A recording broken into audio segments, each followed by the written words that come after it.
So our daily cancellation today on a Friday is all about a dispute at a drive-thru lane. And needless to say, this is a deeply important issue, and it's one that has evoked strong feelings from the public.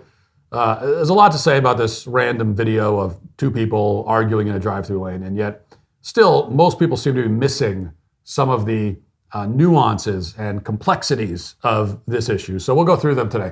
As the New York Post reports this week, a video has gone viral of a mom at a Panera Bread drive-thru trying to order her meal, while the Panera Bread employee on the other end refuses to take the order because the woman's daughter is allegedly screaming. And I should tell you that, perhaps as you'd already expect, thousands of people have reacted to this clip, and the Peanut Gallery's verdict is almost unanimously on the Panera Bread employee's side. So everybody agrees that the customer, who some have dubbed Panera Bread Karen, is in the wrong here. And let's watch the video and see if the internet got this one right, which of course they didn't, but let's watch it. So you are gonna refuse to take my order because my child was screaming? Yes, I have the right to do that. If you're more than welcome to come inside, or you can place an order online and we'll make it for you. And what is really, like, you're gonna not take my order? Yes, ma'am, that is what I'm saying. Okay. All right, well, I do have this on video, and I will be emailing corporate because that's just, like, completely rude. I cannot come inside because my daughter does not have shoes on. Do you understand that? No, I understand, but you're also more than welcome to order through online as well.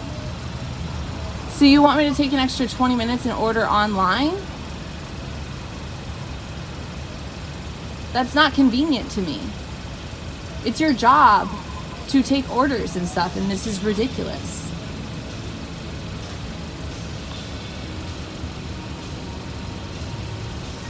So I'd like you to take my order, please. Okay, I will be happy to take your order as long as your daughter doesn't scream, all right? I think that's a pretty good decision on your part. Okay, I don't need this attitude. Okay, now let's walk through this. 3 points of analysis.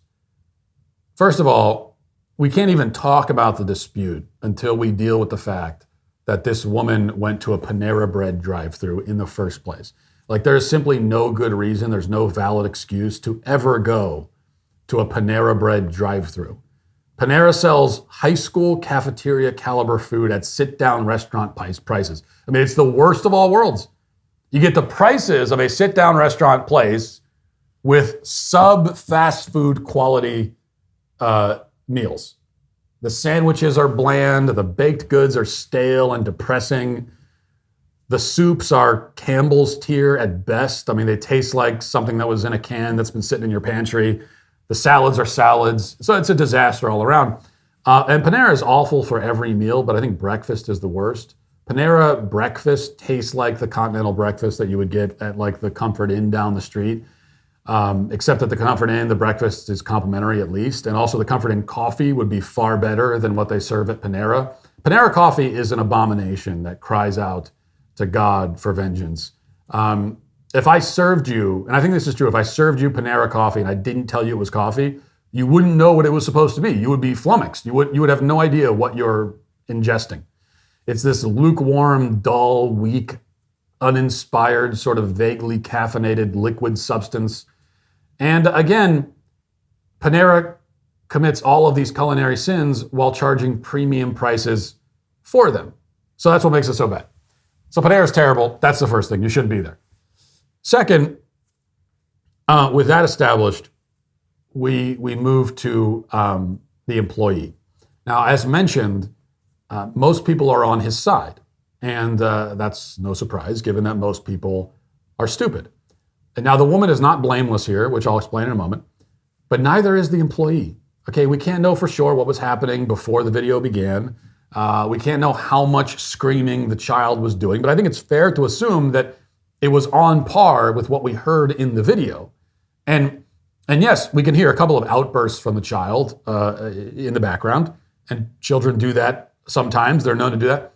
But it's nowhere near a level of noise that would make it impossible to take the woman's order. It's a little annoying and slightly distracting, but you can still do your job. You can still do the thing you're paid to do. The only thing you're paid to do is to stand there and take the orders of the customers. And the idea that you could have someone say, well, I'd rather not with you. You displease me. You displease me. Please continue on. I'm displeased. I won't take your order. And the fact that everyone's on this guy's side, are you kidding me? Even if the screaming was a little worse before the video started, that's also possible. Still, it seems unlikely that the drive-thru worker was literally unable to complete the order. All signs point to the fact that the Panera employee simply found the child's whining irritating, and so he decided that he wasn't going to do his job. And he says, I have the right to not take your order. No, you don't, bud. Actually, you don't have the right. It's Panera Bread decides. You work for them. They decide. And I'm pretty sure does Panera Bread have a policy that you don't have to take an order if there's a child crying in the background? Is that their policy, really? I'm pretty sure it's not. So no, you don't have the right. Do your freaking job. That's just not how it works, or at least not how it should work. But increasingly, it does work this way because the sense of entitlement in this country is out of control. And it's particularly glaring in the service industry where, and nobody wants to call this out or talk about it because like you sound elitist or something, but we all know it. You go into these places, the workers are visibly and audibly angry they're already angry that you showed up in the first place to make them do their job. And everyone demands a tip for everything, no matter how shoddy the performance is. And employees think nothing of openly complaining about their customers and lecturing them, sometimes on social media. And so I see this incident as part of that whole picture. Now, I'm more old school, as you know. I have a traditional mentality about these things, which is to say I have the right mentality about these things. And my mentality is this: do your damned job. Just do your job. Yeah, it's difficult. The kid's crying. I don't care. Do your job anyway. It's still your job. Just do it. You're annoyed, you're sad, you're upset, your tummy hurts. I don't care. Do your job. I say this as a general principle. It applies to everybody, all industries. We have reached a crisis level of people not simply doing their damned jobs. But this is how I was raised. In fact, I can remember when I first started working as a teenager, and I would work these kind of service jobs, and I did a lot of them. And I would come home after my shift, and I'd complain to my parents about all the annoying customers and the incompetent managers and how unhappy I was in my job, and I don't want to go. And my dad would look at me and say, like, do you think the point of your job is to make you happy? Do you think that's why you're there? No. The point of your job is to fulfill your responsibilities, to do what your boss asks you to do, and to earn a paycheck. So it doesn't matter whether it makes you happy or not. That's what you're supposed to do. News for you. There's millions of people go to work every day and they're not happy doing what they do, but they do it anyway because it's their responsibility. But, this is what I would hear growing up. It's glaringly apparent that many people today do not have dads at home who will give speeches like that. So instead, we end up in exactly the situation we find ourselves in. Like that guy, I don't know who that guy was. It's like, he sounded like a younger guy. Sounded like probably a teenager or something. I would hope that if he's got a dad at home, like if that was my son and I heard that video, that kid's going to have problems when he gets home with me. Okay, because I want to say, first of all, do your job. Second of all, don't speak that disrespectfully to someone. This woman, do not disrespect her that way. Telling her to adjust her attitude. Who the hell do you think you are? Like, this is the kind of thing, the kind of message that kids need to hear, and they don't. Third, with all that said, I still cannot take this woman's side. My contrarianism can only take me so far on this one. Now, yes, I think she's right to expect that her order should be taken.